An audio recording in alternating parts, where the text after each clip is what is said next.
세상을 구원하기 위해 하늘의 미랄 되어 썩어지리니 흠 많고 부족한 저희들을 소명자로 삼으시고 말로 가르치는 교사가 아니라 삶으로 가르치는 교사들이 되기를 원합니다. 진리를 사랑하는 마음으로 채워주시고 말씀대로 살아가려는 열정을 허락하여 주옵소서. 20, 30대 젊은 사람들 중에서 종교인만 보면 종교인을 100으로 봤을 때 개신교인이 한 60%가 안팎이에요. 지금 이 상태로 그대로 다음 세대 가면 무종교인은 점점 더 많아질 거고 종교인은 줄는데 그 종교인 안에서는 개신교가 60% 이상 점유율을 차지하고 있을 거예요. 그 다음에 에스베나이라는 건데 영적인 욕구는 있는데 그러나 종교적이진 않다. 다시 얘기하면 남부교회 같은 제도권 교회는 들어가고 싶지 않은 사람들. 전체 가난 성도까지 다 포함하면 전체 54%, 오른쪽 보시면 54%. 지금 이제 새로운 패러다임이 필요하다. 자, 그런 교회 교육이다. 교회 교육도 새로운 패러다임이다. 그 지역 교회가 로컬 처치들이 지역에 있는 학교하고 반드시 연계됐으면 좋겠는데 교회에서 또는 가정에서 신앙이 부족해서 학교에서 신앙생활 하는 애들이 있어요. 기독동아리 참여하는 이유가 무엇입니까? 이렇게 학생들에게 물어보니까 예배드리고 싶어서, 기도하고 싶어서. 얘네들은 더 신앙적인 그 욕구가 훨씬 더 강한 애들이죠. 자, 그런데 기독동아리에서 넌크리스찬 애들이 또 그래 많은 거예요. 여기에서 학교 안에서 전도가 돼가지고 교회는 안 나가고요. 이 안에서 예수님을 믿는 애들 꽤 많더라고. 이 안에서. 얘네들 교회 데려와야죠. 한국 교회가 앞으로 이제 어떻게 갈 거냐. 지금 우리 사회는 이미 각자 도생의 시대가 됐어요. 그런데 앞으로 교회도 이렇게 될 것 같은 거예요. 그렇죠. 우리 교회 나름대로 살아남아야 되는 거죠. 이제는 선별적으로 집중한 전략으로 가자. 집중적으로 할 사역 하나나 두 개 정도. 이거를 집중적으로 가자. 만약에 교회학교다, 만약 주일학교다 그러면 우리는 주일학교에 승부를 건다. 이거죠. 그죠? 그 2차 대전 때 학살로 유명한 아우슈비츠 감옥의 수용자들이에요. 그러니까 매일마다 가스실에서 죽어나오는 사람들이 몇백 명씩 되고 굶어 죽는 사람들 많고 이런 사람들 속에서 어떻게 살아남는가를 연구한 거예요. 이 아우슈비츠 감옥에 생존한 사람들이 안정된 짝이 있는 사람이 살아남았다는 거예요. 다시 얘기하면 먹을 걸 입에 넣어주고 같이 손잡아주고 같이 울어주고 같이 안아주고 그냥 같이 삶을 나누고 이런 사람들이 둘 다 살아남았대요. 우리 교회가 한국 사회에 정말 안정된 짝이 됐으면 좋겠고 또 하나는 교회 안에 청소년들이 정말 그 교회학교 학생들 주일학교 학생들이 정말 많은데 얘네들이 선생님들이 정말 안정된 짝이 됐으면 좋겠다. 한 사람 한 분 선생님이 아이들한테 이런 안정된 짝이 됐으면 좋겠다.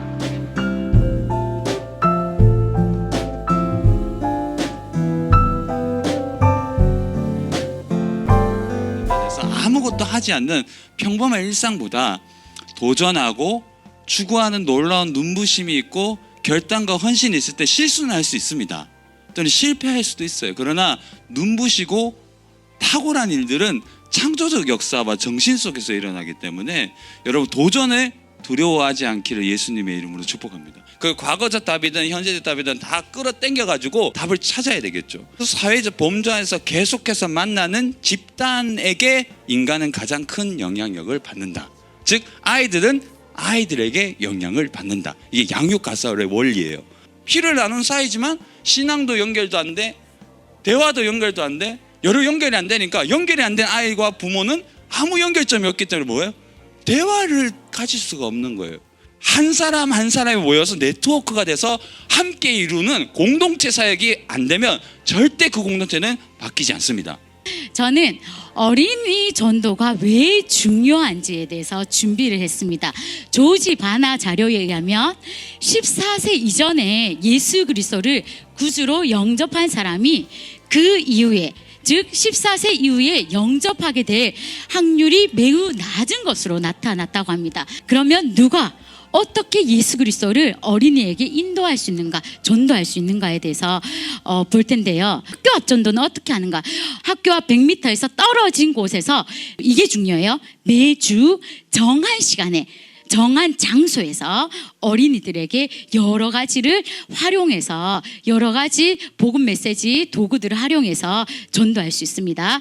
교사들이요 학교 갔다 오면 내가 청소년 사역자구나 라고 하는 정체성이 분명히 길러집니다. 그리고 만나면 무엇을 하냐면 지정된 장소에 가서 학교 대표를 만나고 그리고 아이들 오길 기다리고 아이들 오게 되면은 복음을 증거하고 아이들을 위해서 축복 기도해 주는데 아이들이 정말 원하는 그러한 기도를 해주는 거예요. 그리고 아이들 마음을 가질 수 있는 간식을 주고 헤어지면 되는 겁니다. 열매가 있는데 뭐냐면 전도로 연결됩니다. 반드시 전도로 연결되고요. 이 모임을 통해서 우리 아이들에게 일어나길 소망합니다. 우리가 다니고 있는 남부교회를 통해서 우리 대구에 있는 여러 학교들의 이러한 모임들이 생겨날 수 있기를 우리가 함께 기도했으면 정말 좋겠습니다. 할렐루야. 그런데 아이들에게 가깝게 다가갈 수 있는 것들로 필요한 것들로 공급자 중심으로 가야 되는 것이 매우 중요합니다. 말씀 하나로 다 됩니다. 저는 그렇게 생각해요. 말씀이면 충분합니다. 그런데 우리 중등부나 또 고등부나 아이들을 보면 그 아이들에게 진짜로 필요한 것들도 있어요. 우리 아이들에게도 신앙과 함께 정말 교회 교육으로서 기독교적인 비전과 방향을 제시해 줄 수 있는 가르침들이 정말로 필요합니다. 기도는 이게 마음, 생각을 이동시켜서 몸을 움직이게 만드는 촉매제 같은 역할을 합니다. 꼭 기도하셔야 돼요. 우리 선생님들 지금 다 계시는데 청년들 진짜로 금요철에 안에는 말씀을 먹기도 하고 기도도 하고 여기 계신 분들 다 나오셨으면 좋겠습니다. 그 어떻게 보면 뷔페예요. 뷔페 꼭 오셔야 됩니다. 기도하지 않으시면 직무유기라고 할 정도로 너무너무 중요해요. 꼭 오십시오. 바빠도 오십시오.